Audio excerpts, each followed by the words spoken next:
If you want to see big changes in New York with Mamdani, you will. You're going to see long lines, shortages, and unemployment skyrocket. And why is that? Well, he's talking about providing free services, free buses, free transportation. Sounds good, doesn't it? He's talking about freezing rents in New York. Sounds fantastic, now doesn't it? And he's even talking about a huge tax hike to pay for all this stuff. Sounds easy, simple enough. The problem is, if you look at other places that have tried to do the same, such as California, Venezuela, maybe even North Korea, it doesn't work. So why don't these young guys, these guys running for political office, look at historical lessons? Well, I think because their priorities are all mixed up. They have ideologies and ideas in their mind, but more important to them is this: they want to get the job.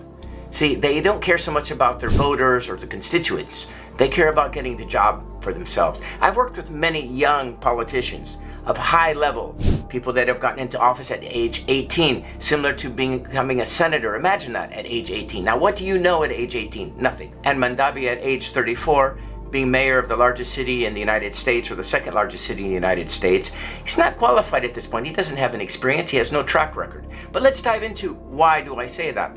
Well, the problem is this: he plans to tax the rich an extra $4 billion. So he thinks he's going to get $4 billion out of the rich. You know what the rich are going to do? They're going to find loopholes to get around those taxes so they don't pay them. Look at George Soros. He was a master at doing this kind of thing. Or if they can't get around the taxes, then what they will do, they'll just leave New York. And that will make the net tax receipts go down, meaning New York will be in a worse position tax-wise than it is today.